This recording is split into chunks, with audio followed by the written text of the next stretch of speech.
listeners to episode 43 of The Empty Rooms of Gorski Manor. Puppets! Wait! We shouted, flying on my broom together through the endless halls of the manor, on an exciting search for puppets. Quickly, down this hall and that we flew, listening for their bells and screams that we could hear in the distance, coming from every direction, getting closer, then falling away. They are so very fast, such hard fellows to follow, as they be so skillful, moving with amazing swiftness within the walls and heating grates. We took yet another corner and flew straight into the waiting outstretched hand of a giant, right there, blocking our way, reaching out of an archway, fingers wiggling playfully, waiting to catch us. And it did. Immediately we were scooped up and pulled into a huge cavernous parlor. Large wooden beams held up its great expanse. On the shiny black marble floor knelt a giant, smiling happily at us, holding us gently within his hand. Very smartly dressed was he, as if going to a ball. He stood up with effort, him being rather roly-poly, still smiling and laughing with joy at his capture. Oh, lucky me, oh, lucky me, He chanted gaily. I heard the poppet bells once again and looked down to the floor, now rather far below, to see a group of them come out of a crack in the wall, jumping merrily at our predicament. Help! Help! I yelled, starting to feel the claustrophobia within the giant's grip, as my arms were pinned tightly within. "Let us down!" I yelled at the giant as I tried to wiggle free of his grasp. Feathers had taken flight immediately upon seeing the hand and flew frantically around the room, cawing her warnings with vigor. Simon I could see nowhere. Concern for his safety growing within me, making me wiggle more aggressively as I had flashes of fear that he may be squished. Don't be so impatient, mistress dear. I have been waiting for your arrival. This stopped my struggling for a moment, as below me, in one instance, I could see the room was filled with guests. As I looked down on them, I knew who they were. The many ghostly wandering people from that dream I had had before the old hearth. Yet it had not been a dream, but a place in the manor.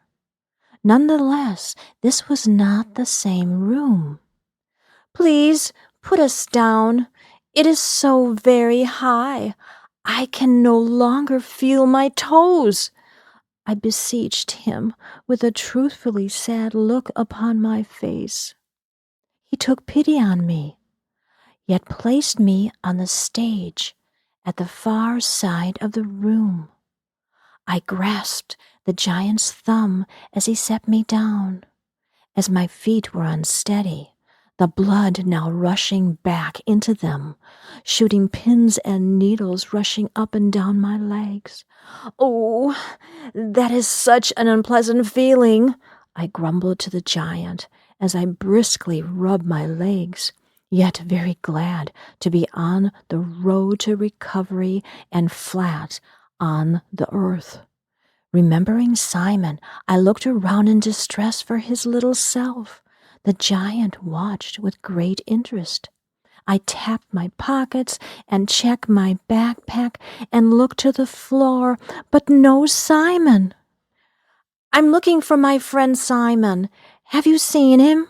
I asked the giant, as a concerned look came over his face. No, I hope I didn't hurt him. He said, as he looked between his fingers oddly. My fear for Simon being squished returned with a catch in my throat. "Feathers!" I called.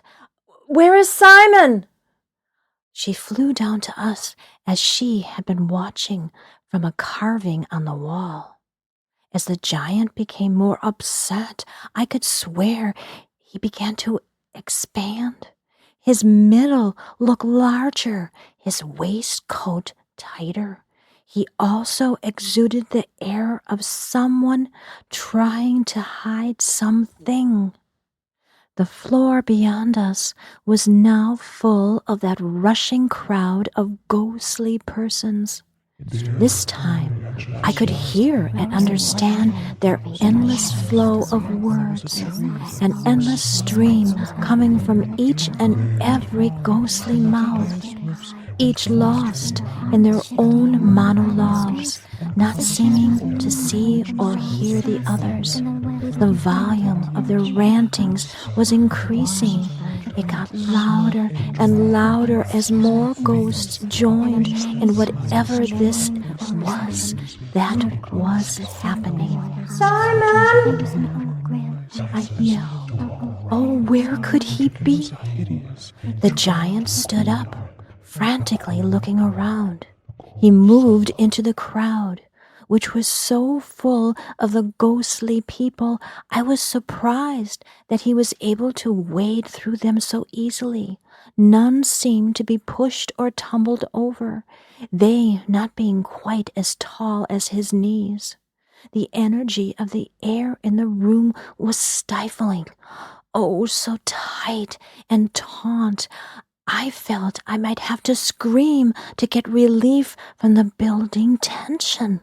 Feathers landed on my shoulder and nestled against my cheek, bringing me a break in my madness to take a deep breath, to release what was happening and what was trying to pull us all into its frenzy.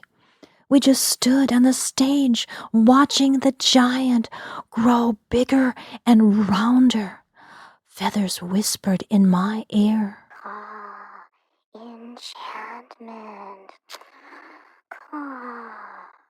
In the middle of the crowd, the giant turned and closed his eyes.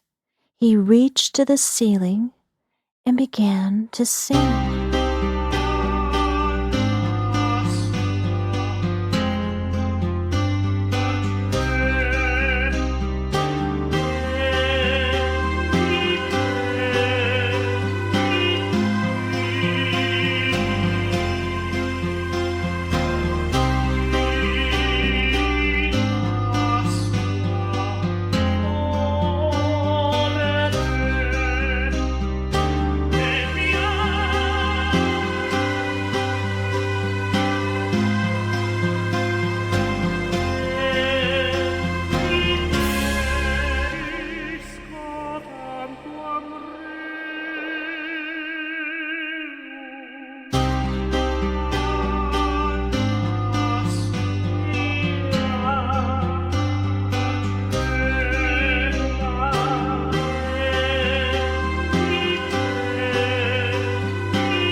As he sang his song, the energy immediately started to clear, to smooth, soften, relax and calm the air, diminish the heaviness from all who heard his magical voice. The pace of the walkers slowed, then each went silent. As he sung, each moved slower and slower, falling in time with his rhythm.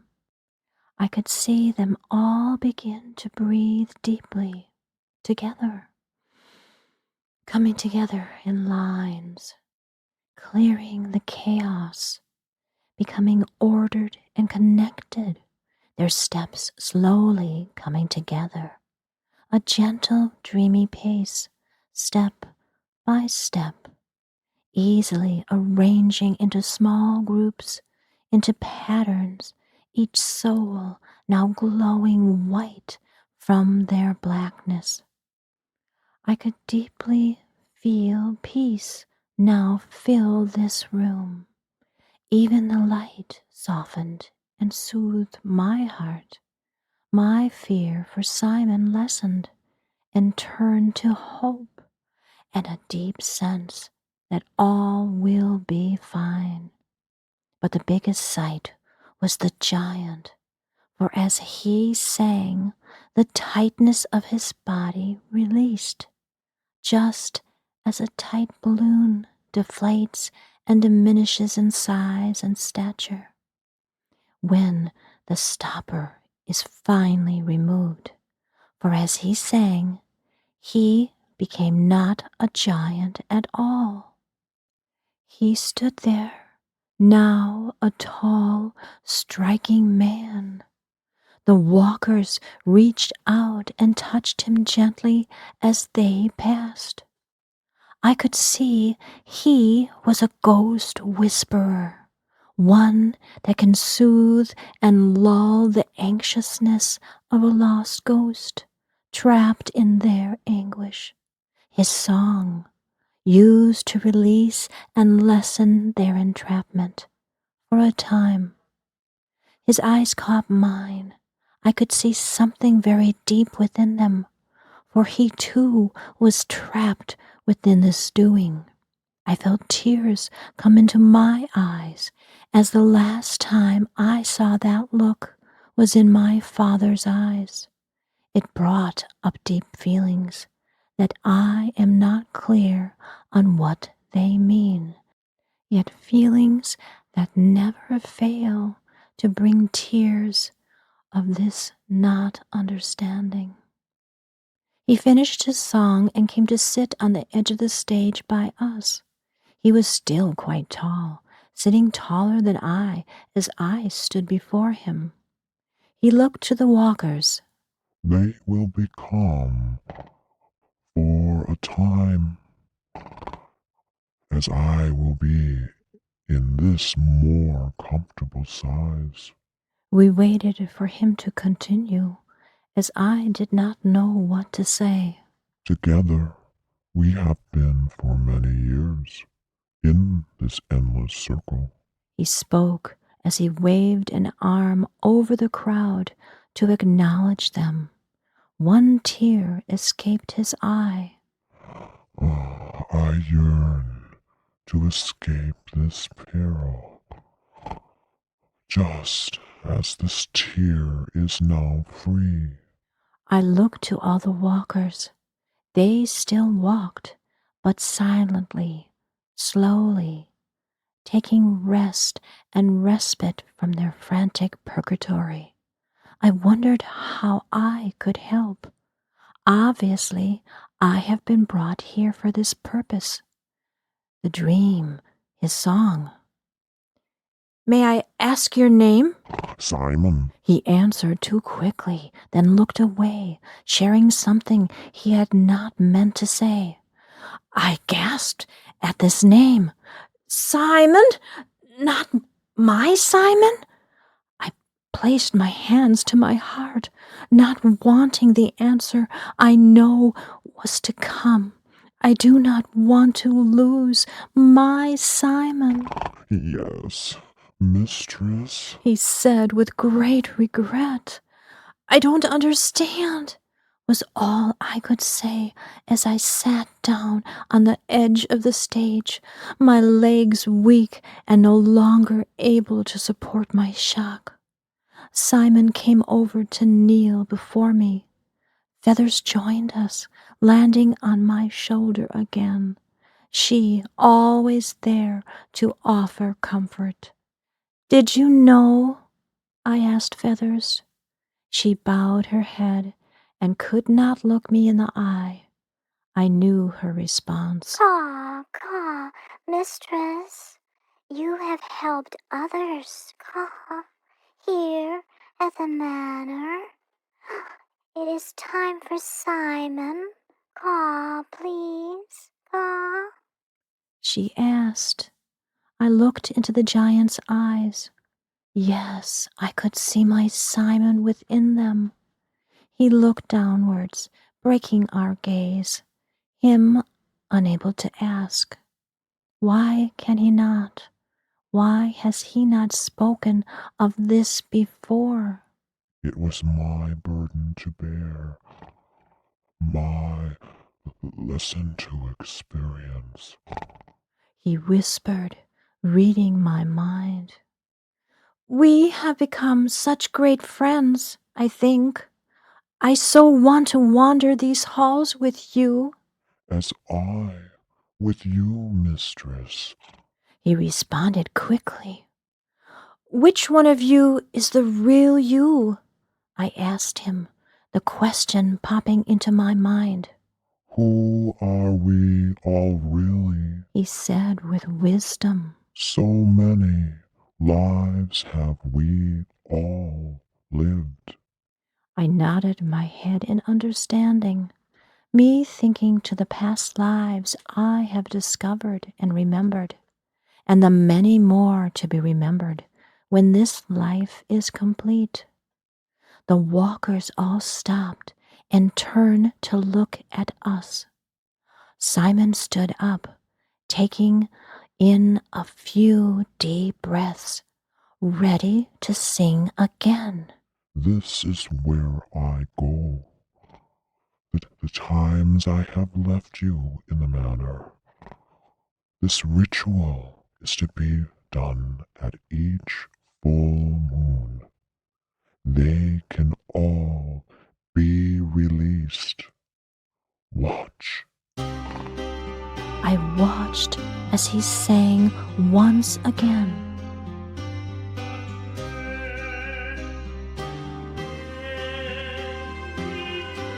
The walkers began to move once again into groups of circles, each circle interconnected, each circle creating a beam of white light within its center. Then one by one, they stepped into the light and floated upwards, arms reaching up, each released from their folly.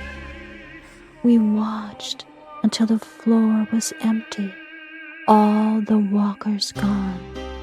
The giant, or should I say Simon, himself thin as a rail, clothes hanging from his bony frame like a scarecrow. I understood the spell. Simon, swelling to his fullest with the growing full moon, lost walkers, souls of chaos, being drawn to his light and song during the moon's monthly journey, gathering together here until finally released by his enchanting voice, and within the ritual a release for Simon from the pressure and pull of all these lost souls, only to begin once again.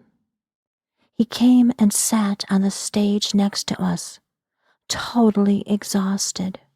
We watched as the full moon burst through a large window, its strong light finding and filling Simon. Within the light, now he too transformed back to his black frog image that we love so dearly.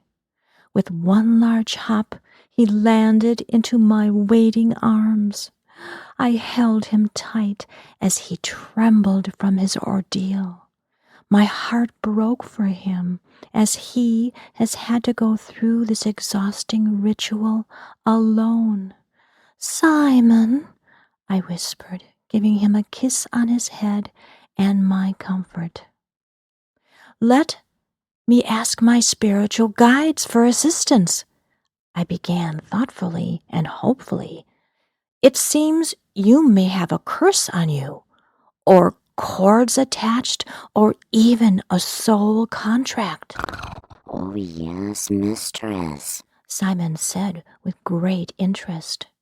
"Do you remember who you were first, the giant or the frog?" I asked, trying to understand a little more. Simon thought for a time.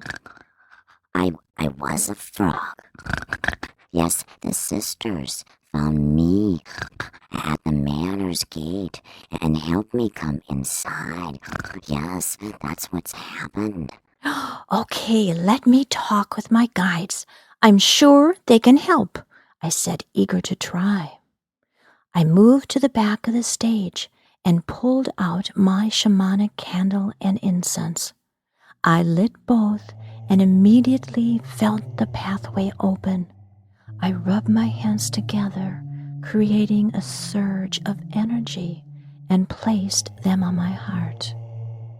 I closed my eyes, and when I opened them, I was now at the door to my Vey, a special place of ancient Norse tradition, Norse magics and Sather, where I begin my shamanic journeys from.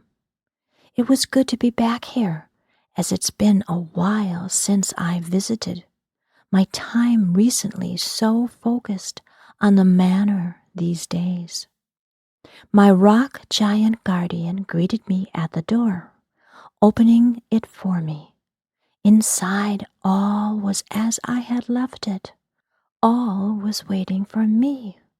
Time does not dwell here in my Vey, within this ancient dimension. I greeted the inhabitants, guides, friends, gods, and ancestors who are welcome within. To the center circle I walked, it cast with a ring of runes that I now sat within its center.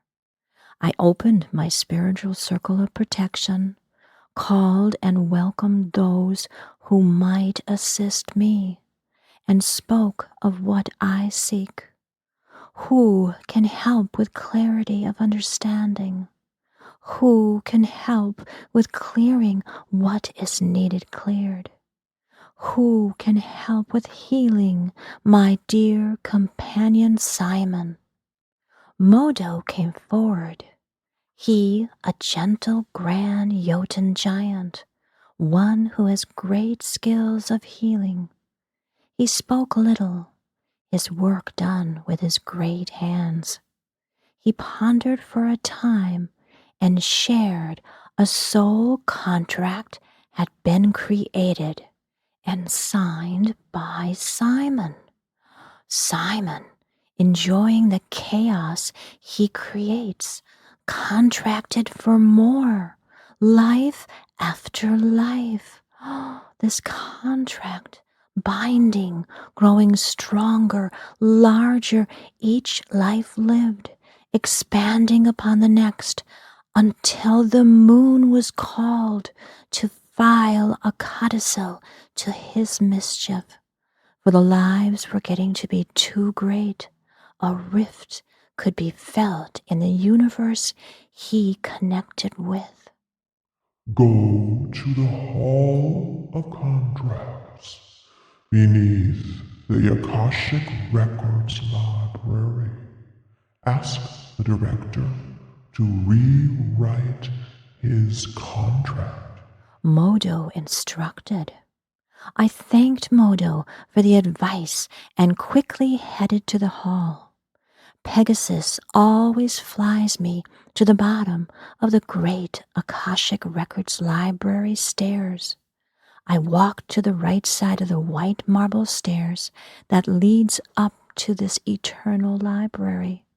There, a side hallway stretches long and straight, holding many white doors on either side, each with a sign of the contracts they held. At the end was a great white-paned window with a large window seat of soft cushions. There I went and sat down before a large blue hare with white spots named Harry. He is the keeper of the contract. Outside the window stretched the universe, solar winds blowing stardust and souls endlessly. I greeted Harry our special way, then explained to him that I seek to see Simon's contract of endless chaos lives and the retribution levied by the moon. It has grown very large. Harry warned. I suspected as much. Sixth door on the left, he said. I thanked him, and to that door I went and looked at its sign. Vengeance was lettered there. Oh, Simon, what have you done to get yourself into this predicament? What choices have you made? I wondered with growing concern. I opened the door and saw the usual sight. Scrolls of old parchment rolled tight on endless dark shelves to the left, each scroll covered in dust. As a contract can go on, and it takes a lot to dissolve one.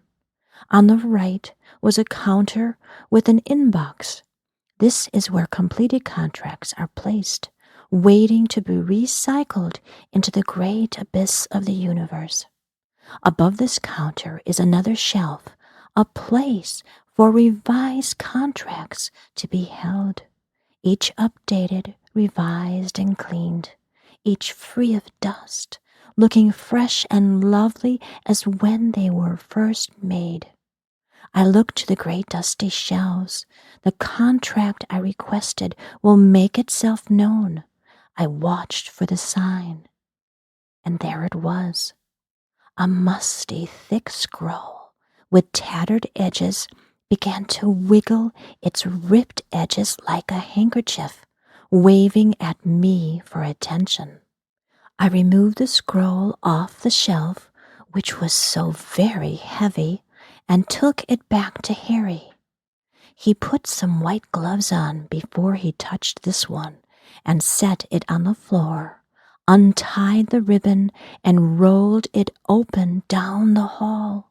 It was so long it rolled all the way to the beginning archway. As we looked to the contract, there were not very many words written upon it. As I looked closer, actually only one word. It was written in script at the beginning of the scroll in the center of the parchment. The same word again was written below, and again another below that, and another below, all the way to the end of the scroll. We looked to the first word, sadly, in a language I could not understand. "What does it say?" I asked Harry. He just shook his head in disapproval. Is this Simon a friend of yours? He asked in a way that I felt he disapproved. I shook my head yes. Well, you don't want to know. With that, Harry walked down the scroll, reading the word. Every so often, the word changed color. I could see the same word went on for some lines, but as the color changed, so did the formation of the letters. Still the same, but as if written by different scribes. The colors were all drab and dingy. Halfway down the scroll, the word changed.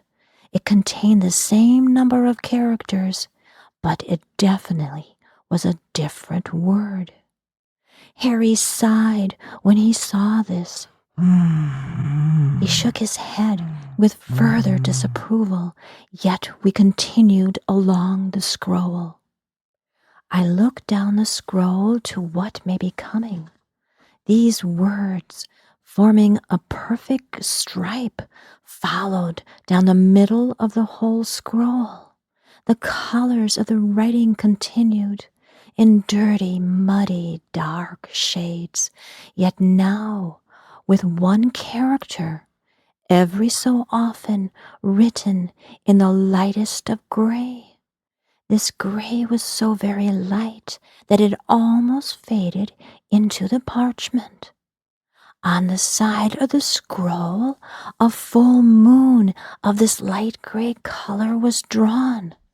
Within its center, I could read its name, the moon in the runes, Manaz, Othala, and now these. Around the moon, more symbols were written, these in the same script of the center word. See here, a codicil, yes, here added, Harry said, pointing to the moon. Added by the manor, interesting condition. I think this helped. It is so amazing to watch spirit guides do their work. Such skill and knowing that these helpful entities are pleased to offer us. All we have to do is ask, for they can accomplish things we cannot. Harry pointed to these letters, which soon became more and more prevalent in the words. Good. There is hope. Soon I could see 2, 3, 4 letters of the word became the light gray color. Very good. The contract owner. Awakened to their folly. Regret, guilt, and sorrow followed. Good. Then forgiveness wanted. Good. This energy lessening the strength of the original contract. Yes, its power being fought against. Oh yes, very, very good. Finally, we reached the end of the scroll, the last word written right on the very edge of the paper, all the word symbols in the hopeful light gray color. Oh, yes. Harry sighed with understanding. Oh, yes, I see now. This contract is complete. The task is over. All the chaos rendered has been mended, rectified. Good has actually interwoven into the threads released and cleared the karma. Oh, yes, a very, very well written contract codicil. I should say, So, it is over? I can tell Simon he is free? I asked with great hope and excitement. Yes, sirree, Yes, sirree. Harry said, taking off his white gloves, and with a flick of his hand, the scroll rolled back up tight. Yet there is one last condition to the completion. You must ask Modo. I thanked Harry thankfully and returned the contract to its room, placing it in the bin of completed contracts. Then quickly I returned back to my vey. Modo gave me the task of healing for Simon, for which I was very grateful to receive. And my journey was over.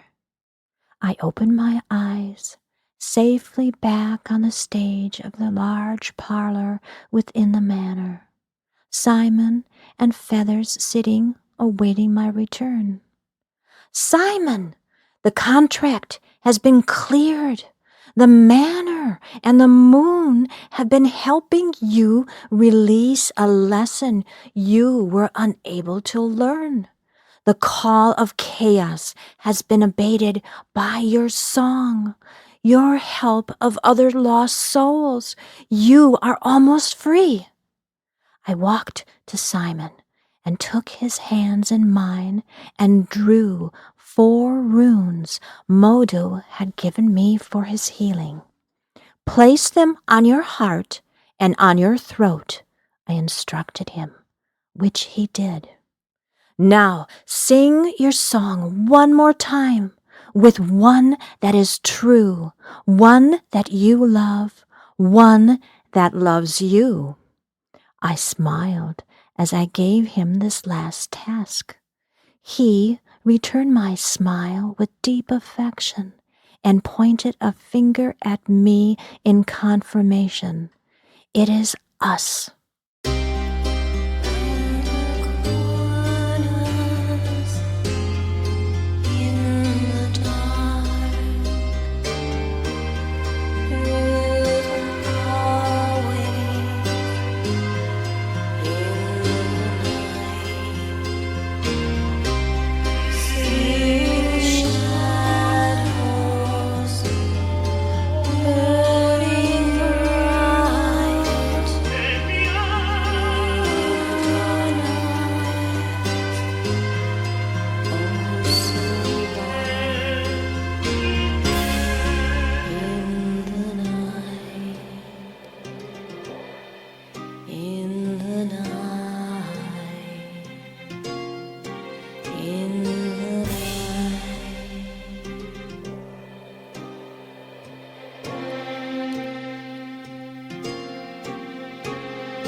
Together we shall walk the empty halls of the manor, search the shadowy corners, find other lost souls that need our help.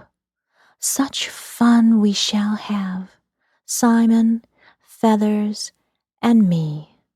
Blessings and hugs, dear listener.